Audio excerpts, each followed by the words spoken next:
Hi guys, so magmamarinate po ako ng chicken. Kailangan natin ng bawang.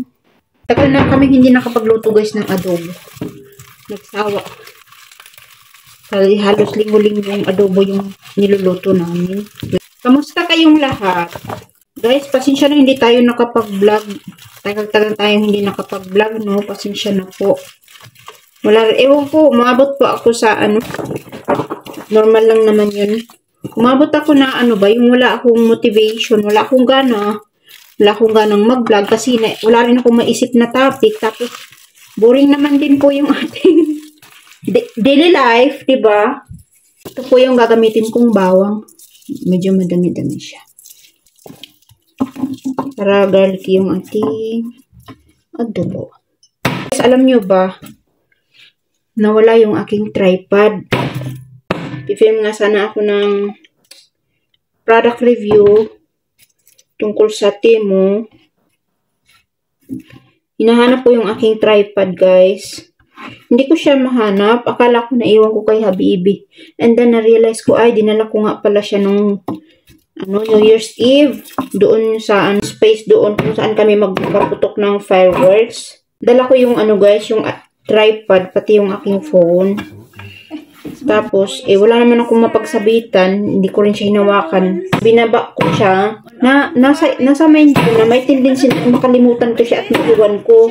Kahapon ko lang naalala na naiwan kasi kakailanganin ko siya. Doon ko lang hinanap. Nag-ano ko kay Habibi. Mga hapon na, mga alauna siguro. Nag-message ako kay Habibi. Sabi ko na nawala ko kako yung tripod. Tapos nagbike ang Habibi guys, pumunta doon, tiningnan. Sabi niya, sorry my love, nagpunta ako doon, nagbike ako. Wala naman na doon sa baba ng bintana kung saan ka nagpasilong, gumilid kasi ako doon sa may bintana. Sabi ko sayang. Sabi ko salamat chats pa ako pero naku, napakaganda pa naman kako ng tripod na yun. Very content ako doon sa tripod na yun. Sana ako makahanap pa ako ng same na ganun. Yun ang sinabi ko sa kanya. Hala guys. Mga ilang, mga 2-3 minutes nag-reply. Sabi niya, it will be delivered tomorrow. In order ni shots ulit guys. Yung same tripod na nawala. Tapos darating daw bukas. Alam niya kasi kung ano yung kailangan ko sa pagbablog. Alam niya yung needs ko ba. So, hindi yun yung lang, basta lang magkaroon ako ng ganun. Alam niya na, gamit ko yun. So, excited naman ako guys kasi magpapalitan ng bago. Pero hindi ko talaga, guys, intention. Kasi hindi yun sira Kahit na yun, medyo ilang taon na ba? 2 years? 2 years na yun So, yun lang guys, naikwento ko lang. Tapos, darating yung bukas ang Habibi, guys. Kasi nag-me time nga muna kami. Kasi buong vacation niya, dahil nga sa nagkasakit ako before ng Christmas, alam nyo guys, nagpalakas muna ako kasi 1 linggo akong binugbog ng lagnat, guys. Grabe yung lagnat ko talaga na umabot pa siya ng 40. Umabot ng 40 yung lagnat ko. Tapos, sabi ko, natakot ako, guys, kasi never pa ako nagkalagnat ng ganun na tapos pabalik-balik siya. Tapos sabi ko, kailangan kong i-recover yung katawan ko. Kaya sabi ko, wala muna tayong hindi muna tayo, gusto ko magpalakas kako.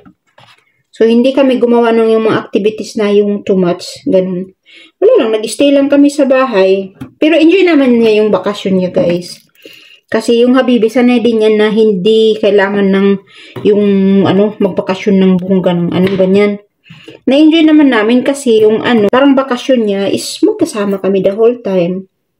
Kasi nga, di ba nga, 1 linggo ako nagkasakit. Hindi niya naman ako iniiwanan. Kahit umuwi siya sa kanya, sinasama niya ako. Doon naman natin makikita, diba, yung ating yung ating partner. Kung hanggang kung ano yung pasensya niya, kung magbabago ba siya, ganyan. In fairness naman sa aking Habibi, mayat-mayat, ako guys, chinecheck yung aking lagnat. Mayat-maya, binibigyan ako ng inumin, tsaka tubig. Nagkulang din ako guys sa aking sarili, like tubig, ganyan, basic na basic, pero hindi ko na guys, hindi ko na panindigan, hindi ko nagawa sa sarili ko. Doon ko na-appreciate na meron akong habibi sa buhay. Kasi mga ganong guys, yung mga ganon na pangyayari, doon mo makikita guys, kung yung partner natin ay handa tayong damayan, hindi lang in good times, kundi pati sa ating mga trials sa buhay, down times natin. Alam nyo guys, talagang inalagaan niya ako, tapos sinamahan niya ako sa doktor. Naghintay kami ng halos 3 oras guys, na sa mga German guys, yung 2 hours na paghantayin mo sila, too much yan sa kanila. Sa atin lang naman matyaga tayong pumila maghintay kasi wala naman tayong choice eh. Sila dito guys, ayaw nila ng ganyan, hindi nila nararanasan yan. Pero with me guys, siya, napaka-patient niya. After ko doon, nakakatawa yung scenario na yun guys. Di nag-text na ako, sabi ko tapos na ako dito, siya sunduin mo na ako. Nagkataon naman guys na yung habibi may i-deliver. Ang sabi niya kasi sa akin guys, yung regalo niya darating ng January. Tinatanong niya pala ako guys kung ano yung regalo ko sa Pasko at birthday.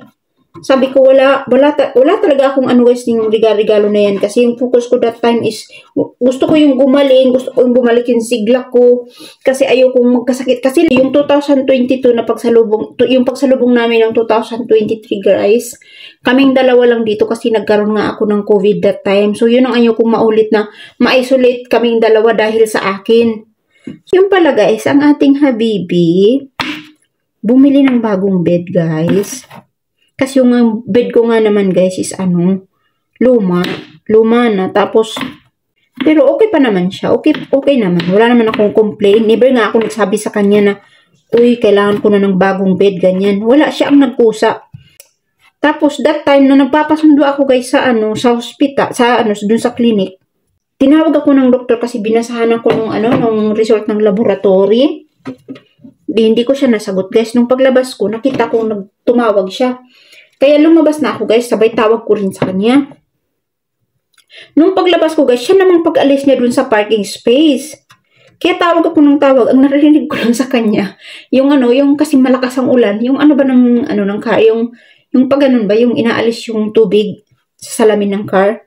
So yun lang ang naririnig ko. Tapos sabi ko, uy, nasan ka na? Kaya lumabas ako guys, hinabol ko siya. Akala ko naman lang siya, yung magbabaking ba. Yung pala guys, umuwi siya dito sa aking apartment. Malapit lang naman, isa 4 minutes drive. Umuwi siya dito kasi yung sinasabi niya na January darating, dineliver yung kanyang in-order na para daw sa akin na birthday gift. Before Christmas, nandun na guys, na-i-deliver na dito. Tapos nagtaka ako guys, ako naman doon na, abang nandun ako sa labas ng clinic, naghihintay, sabi ko, nasa na yung manghiyak-ngiyak na ako guys. Manghiyak-ngiyak ako, sabi ko, nasa na yung mukong na yun? Sabi ko, nasan ka na? Hindi ko yun gawain guys, yung isa hanggang 2 beses. Pag hindi ako sinagot, hindi na ako tumatawag. Pero that time, naging impatient ako kasi ulan nga doon sa labas. At saka sabi ko, nasan ka na? Dineliver dito sa aming doorstep. Alam nyo guys, siya pa ang nag-unload. No, actually silang dalawa, pero siya yung nagpasok dito sa loob ng bahay. Ang laki nun guys. Tapos ang bigat, kaya pala hinga lang ating habibi, na awa ako guys. Sabi niya, babalik ako dyan. Kaya nagtaka ako, nung binalikan niya ako, sabi ko, saan ka galing? Sabi niya, sa bahay. Sabi ko, ba't di mo sinabi? Sabi ko, sa sunod ka ako, guys. Magsabi ka para hindi kita kinukulit. Kasi kung alam ko na yung ganun pala ang nangyari, hinayaan kita. Pumasok ulit ako dun sa clinic para hindi ako naghantay. Pagdating dito guys, so halos hindi ako makapasok, wala akong madaan kasi sobrang sikip. Sobrang sikip kasi siya pang nag-assemble eh. Parang i-deliver lang yung mga materials, siya yung nag-build. So, na ngayon, hindi na kami nagtutulakan ganyan kasi maliit nga yung bed namin. Nga pala guys, kwentuhan ko kayo. Doon kami nag-spend ng New Year's Eve sa bahay ng kanyang kapatid. Kasi magkakasama kami guys nung Pasko, 24. Doon yun sa parents niya. Bali ilan kami to, 4. Bali 6 kami. Yung 3 boys, ako, at saka yung parents niya. So doon kami nag-spend ng nung 24. Then, yung 26 guys, birthday yun ng habibi. Doon yun sa kanyang apartment. Invited niya naman din yung buong family. Wala lang, ano man, kumain lang guys. Para sa kanyang birthday, yun. And then, nung tinatanong nga ako ni Habibi, sabi niya, anong gawin natin sa New Year's Eve? Ayoko mag-isip that time. Gusto ko lang magpagaling. Eh, sabi ko, naku, wala talaga akong plan shots. Okay lang sa akin kahit kahit dito lang tayo sa bahay or whatever. Yun, sabi niya, okay lang ba sa'yo na doon tayo sa kapatid ko, kay Greg, kasi ini-invite niya tayo, doon daw tayo mag-spend ng New Year's Eve. Sabi ko, okay lang din. Nag-raclette kami. Tapos naglaro, nagbingo kami, nagkaraoke pa kami ng konti. Napakanta ko yung dalawa, yung isa lang hindi, yung panganay, hindi talaga. Pero yung si Fabian medyo ganado pa nga si Fabian kaya lang yung isa, maingat sila guys dito, yung mga ganun mga, kahit na New Year's Eve yun. Kasi hindi sanay yung mga German na makarinig ng ganun sa kapitbahay, ganyan. So, maingat sila kaya, yun, yung parang feeling ko si Fabian gusto niya karaoke, kaya lang hindi masyado go yung kanyang kuya. So, hindi kami masyado tawag dito yung nagkantahan talaga. Pero masaya, sobrang happy ako doon. Yun, nagpa-fireworks kami. And then, 2:00 na kami nakauwi ng bahay.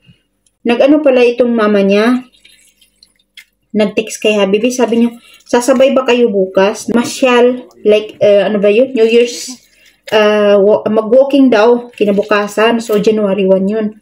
Sabi ko, oo, shots ka ako. Sige, sabay para makasagap tayo ng fresh air sa unang araw ng taon. Guys, napagod na yung paa. Medyo masakit na, pero napawi sa mga nakita kong hayop. Ang gaganda. Para silang buhay na buhay, guys. Tingnan nyo ito. For example, this one. Oh, diba? Buhay na buhay. Tignan, guys. Papa ni Habibi ang magdadrive. Pero naka-preserve na yan siya. Patay na yan. Ayaw mama.